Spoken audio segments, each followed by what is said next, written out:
Hi everyone, welcome back to TerraTern.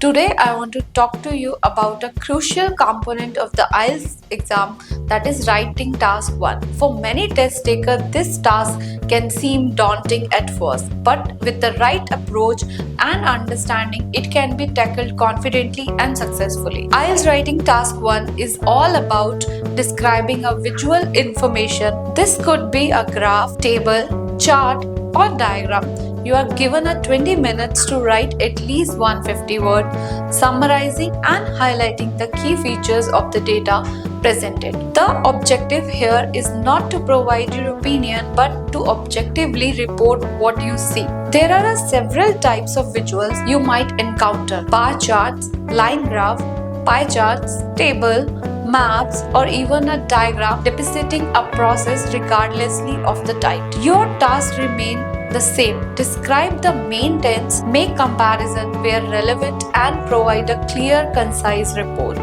To succeed in task 1, structuring your response effectively is key. Typically, a good response has 4 parts. First, introduction. Start by paraphrasing the question. This means you should rewrite the prompt in your own words to show what the data is about. For instance, if the prompt say the graph shows the number of students enrolling in a university from 2000 to 2010, you might start your introduction with the paragraph illustrate the university enrollment figure over a 10 periods from 2000 to 2010. Overview. After introducing the topic, provide a summary of the main trends. This is a crucial part of your response. Identify 2 to 3 key features or trends without diving into a specific details. Ask yourself what stand out, what the overall changes. This will be the foundation upon which you build your details analysis. Detailed description. Here you will delve into a specifics. Break this into 1 or 2 paragraphs where you describe the data in detail. Compare and contrast the information presented. Use numbers, percentages,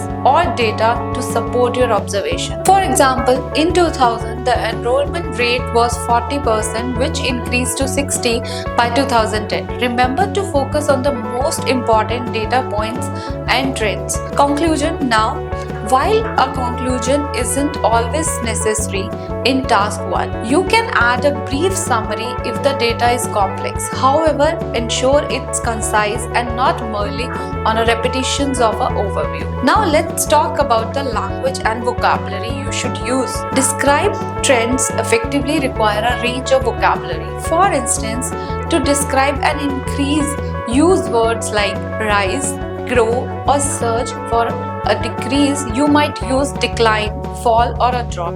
If the data remains steady, you could say it stabilized or remained constant. Use comparative and superlative form to highlight differences.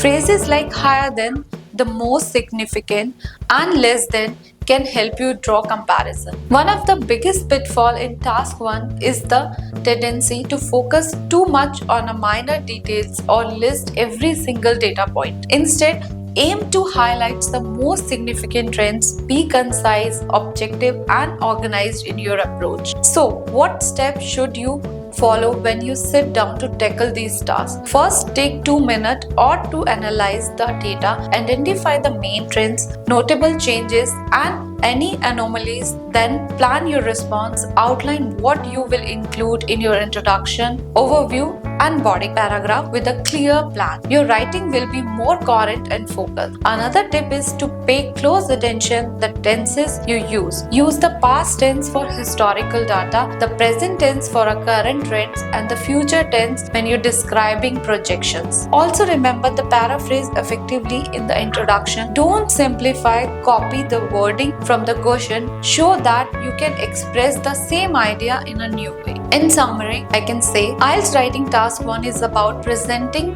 the information clearly, logically, and accurately. With a solid structure, appropriate vocabulary, and a focus on the main trends, you can confidently tackle this part of the IELTS exam. So next time you see a graph or chart, don't be intimidated. Break it down, follow the structure, and let the data guide your writing. Ready to take the next steps towards your dream career abroad? Get a free consultation registration today. Simply fill out the form, link is in the description and pin comments below. Don't miss this opportunity to get an expert advice tailored just for you. Thank you for watching. If you found this video helpful, don't forget to like, share and subscribe to the TerraTern for more tips on achieving your goals abroad. See you in the next video.